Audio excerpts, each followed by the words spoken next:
안녕하세요. 벌써 중간고사가 끝났습니다. 이번 중간고사는 이제 중간고사 기간도 바뀌고 시험 보는 날짜도 이제 프랑스어가 항상 마지막 날이었는데 가장 첫날로 바뀌고 좀 많은 변동이 있었던 시험인 것 같아요. 그래서 갑자기 시험 기간이 너무 빨리 다가온 그런 느낌이 있었죠. 근데 다행히 여름방학 때 이제 공부를 했던 부분이 다 시험 범위에 들어갔기 때문에 조금 저로서는 여유 있다고 생각되어지는 그런 시험 기간이었던 것 같습니다. 이번 시험에 대한 총 평은요, 굉장히 문법 중심의 문제들이 나왔고, 그다음에 외부 지문에서 나왔고, 교과서에서 전혀 출제가 되지 않았고요. 좀 난이도가 높았다고 생각이 드는데 그 이유는 이제 프랑스어를 배우면서 가장 좀 복잡하고 어려울 수 있는 그런 문법 사항들이 한꺼번에 다 나왔기 때문이에요. 그래서 이제 이런 문법이 굉장히 어려운 시험이 나오면은 저는 한편으로는 또 이제 다행이라는 생각이 많이 드는데 제가 무척이나 문법 중심의 수업을 하고 있기 때문에 제 수업을 열심히 들은 학생들한테는 또 오히려 더 유리한 시험이지 않을까 하는 기대도 좀 되거든요. 교과서에 너무 치우치지 않고 조금 힘들지만 방학 때부터 열심히 수업을 들은 학생이었다면은 오히려 다른 친구들보다 더 앞서 나갈 수 있는 그런 이제 계기가 되는 시험이었을 수 있어요. 근데 이제 항상 그것은 저의 마음이고 제가 봤을 때는 다 배운 거에서 나왔기 때문에 다 맞출 수 있었을 거라고 이제 기대를 하지만 또 학생들 입장에서는 막상 시험을 보려고 하니 너무 헷갈리고 또 어려운 문제 다 맞춘 학생들이 굉장히 어이없는 쉬운 문제에서 틀리기도 하고 시험이라는 거는 참 여러 가지 변수가 있는 것 같습니다. 자, 문항 하나씩 볼게요. 자, 1번은 발음 문제가 나왔는데요. 이번 시험이 문법이 워낙 어려웠기 때문에 발음이나 의사소통 문제에서는 선생님께서 난이도를 많이 높이시지는 않은 것 같아요. 그래서 발음 문제 굉장히 평이한 수준으로 나왔고 아마 거의 헷갈린 학생은 없지 않을까 싶습니다. 자, 숫자 표기하는 거 이번에 연습을 굉장히 많이 했는데 숫자 표기도 그렇게 어렵지 않게 나왔기 때문에 연습을 잘 하라는 대로 잘 한 학생들은 크게 어렵지 않았을 거예요. 자, 이제 3번 문법 중성대명사가 쓰이는 부정문에 대한 문제, 이제 순서에 맞게 배열하는 문제인데요. 이 문제도 중성대명사의 개념을 잘 이해하고 있다면 어렵지 않게 풀 수 있었을 거라고 생각합니다. 자, 4번은 의사소통 문제예요. 식당에서 이제 주문을 하는 상황에서 적당한 문장을 넣는 것인데 정말 어려운 문제를 다 맞춘 우리 학생도 이것을 틀릴 수 있는 거죠.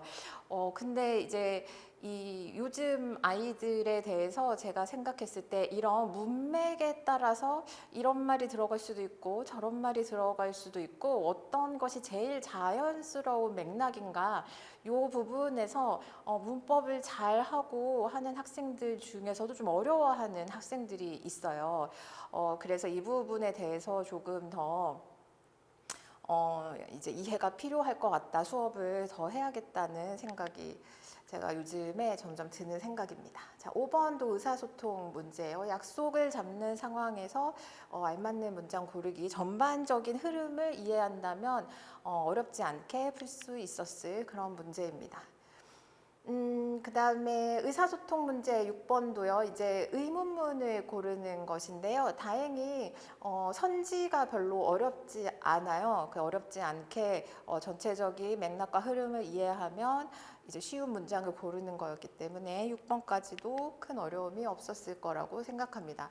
근데 이제 좀 7번부터 어려워지는 것 같아요. 이제 적절한 중성대명사 골라야 되는데 이 중성대명사 문제를 지난 학기부터 이제 기말고사 범위부터 들어갔는데 이게 이제 영어의 여러 가지 대명사들과 좀 많이 다르기 때문에, 그리고 중성대명사만 배웠을 때는 또 괜찮았던 문제들이 다른 여러 가지 대명사를 배우고 나니까 너무 헷갈린다. 이제 이런 학생들이 많죠. 그래서 적절한 거를 고를 때 고려할 사항이 굉장히 많기 때문에 완벽히 인지하고 있지 않으면은 좀 풀기가 어려운 문제였을 것입니다.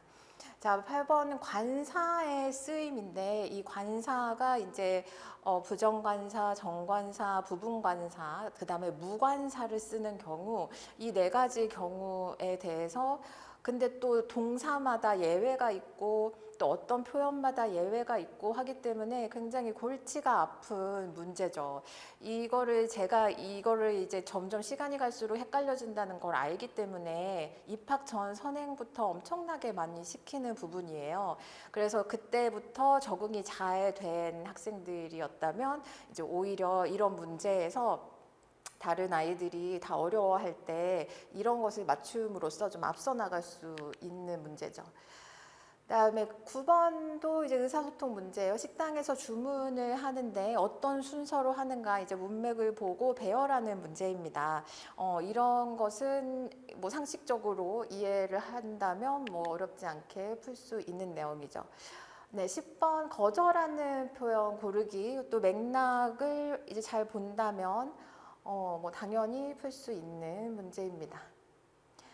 자, 11번은 좀 난이도가 있는 문제예요. 복합과거를 어떻게 만드는가, 또 복합과거에서 부사의 위치가 어디인가, 부사마다 위치가 다르기 때문에 이거 부분도 학생들이 어려워해서 굉장히 많은 연습을 했습니다. 그다음에 이제 과거분사를 언제 성수일치하고 언제 하지 않는가, 또 그거를 알려면은 이 뭐 목적어가 직목인지 간목인지 이러한 것을 모든 것들을 한꺼번에 이해하고 있어야 되는 문제라서 이런 문제들이 이제 고난이도 문제라고 볼 수 있죠.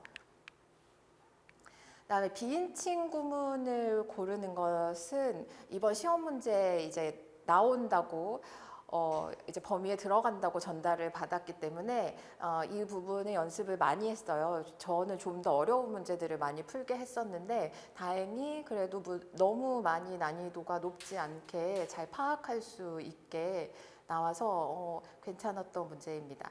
자, 14번은 이제 어휘인데요. 복합과거와 쓰이는 시간 표현을 고르는 거예요. 이제 이게 어떻게 생각하면 좀 헷갈릴 수 있는 그런 문제였는데 다행히 선지가 좀 쉬웠어요. 그래서 다른 것들하고 그렇게 많이 헷갈리지 않게 나왔기 때문에 14번은 이제 무난한 문제였습니다.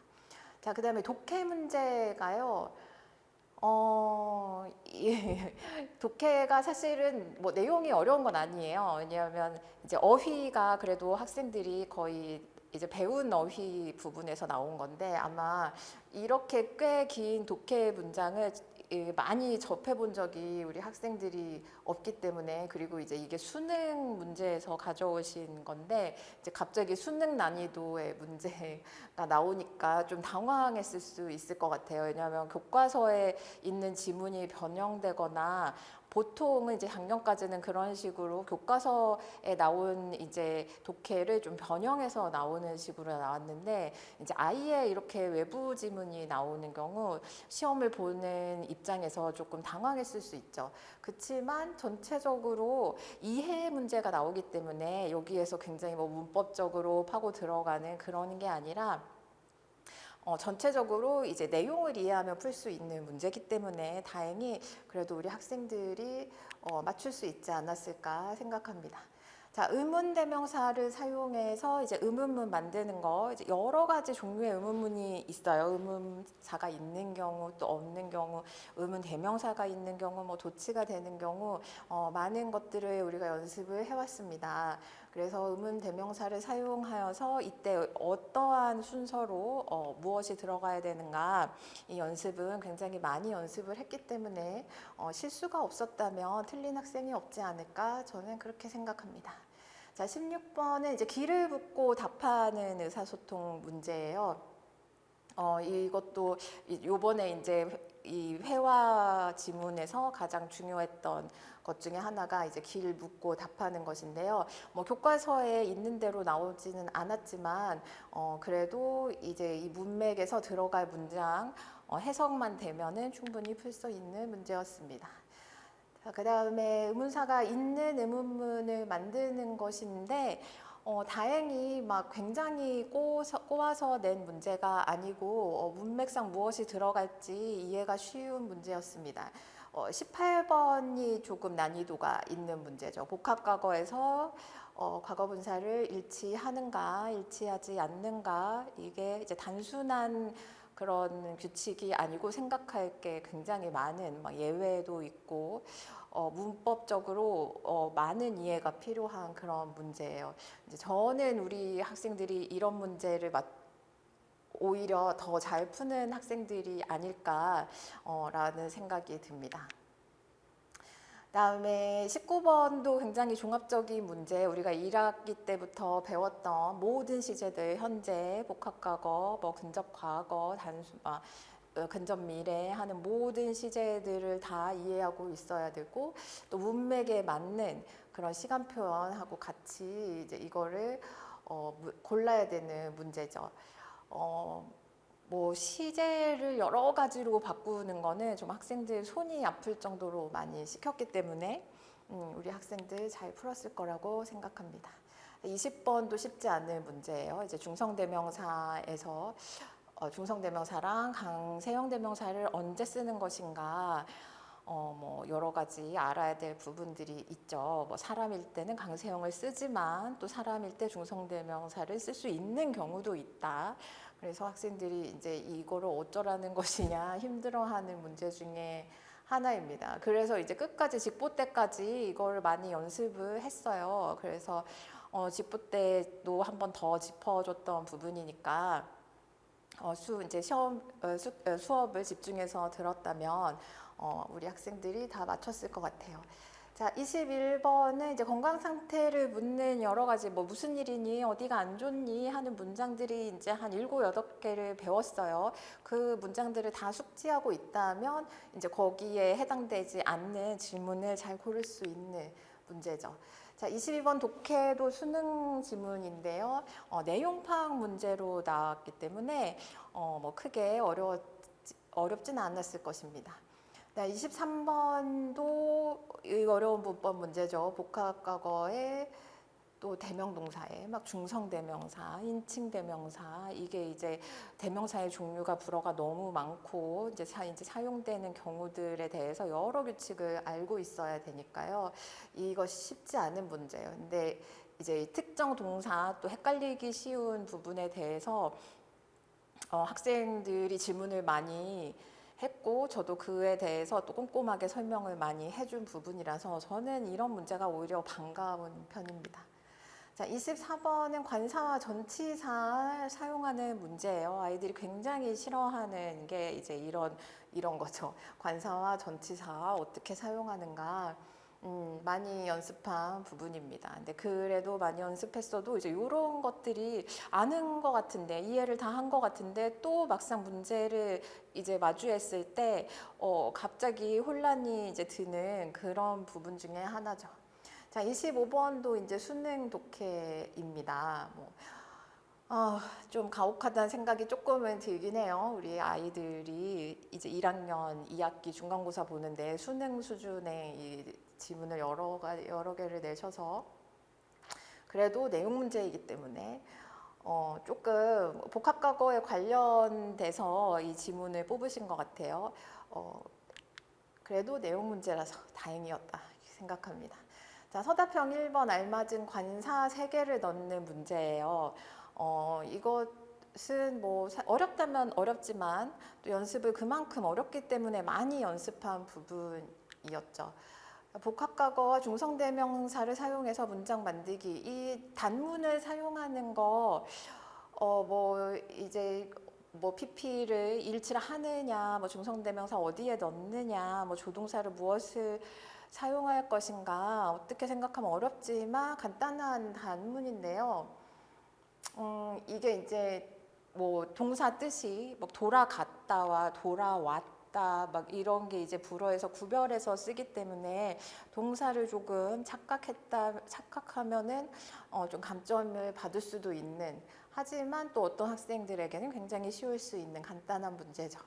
자, 3번은 이제 의문문하고 명령문을 장문해야 되는데 이제 목적어 대명사들과 같이 사용을 잘 해야 되는 문제예요. 이것은 이제 교과서에 나오는 거는 아니고 따로 수업 시간에 필기해줬던, 새로 필기해준 부분에서 나온 거죠. 이 선생님께서 교과서 안에 있는 거 이외에 여러 가지를 이제 수업 시간에 프린트도 없이 그냥 이렇게 설명을 하시는 부분에 시험이 많이 나와요. 그래서 수업 시간에 정말 열심히 필기하고 하나도 빠짐없이 잘 듣고 또 학원에서 여러 가지 이제 문법 규칙에 대한 문제들을 잘 따라오면서 문제풀이를 해야지 이 시험 준비가 잘 되는 것 같습니다. 이제 시험에 임박해서 그냥 교과서 중심으로 공부해서는 풀 수 없는 문제들이 너무 많이 나오니까요. 다행히 4번, 서답형 4번은 이제 그 시를 수업 시간에 하나 배웠는데 그 시에서 그대로 괄호 넣기로 나왔기 때문에 이걸 틀린 학생들은 없을 것 같습니다. 전체적으로 봤을 때는 이제 문법 중심으로 공부를 잘한 학생들과 그렇지 않은 학생들이 좀 편차가 많이 생길 수 있는 그런 시험이었다. 그런데 앞으로 남은 기말고사도 이제 이런 방향으로 갈 것이다. 이런 생각이 들어요. 이미 이제 1학기 때부터 쌓여온 이 모든 것들을 충분히 숙지하고 있지 않으면 점점 따라가기가 어려워질 수 있습니다.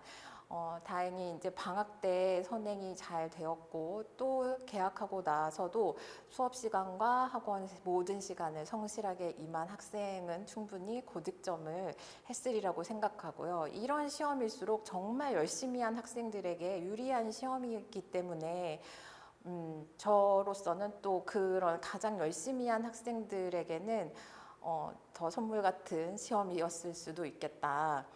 그렇지만 또 어떤 학생들에게는 불어를 이제 어떻게 해야 되나 점점 더 힘들게 느껴질 수도 있을 것 같아요. 앞으로 하지만 아직 시간이 남아있기 때문에 조금 더 분발해야 하는 학생이 있다면 정말 차근차근 이제부터라도 한 개도 빼먹지 않고 모든 것들을 잘 숙지하겠다. 그리고 이해 중심으로 대강대강 공부해서는 이제는 더 이상 되지 않는다. 교과서를 보는 거, 교과서는 당연히 알아야 되고 그 이상 더 심화된 공부를 해야 한다. 이런 것들을 꼭 기억하고 이제부터 분발하시기를 바랍니다. 여러분 너무 수고했고 다음 시험도 우리 함께 잘 준비해 봅시다.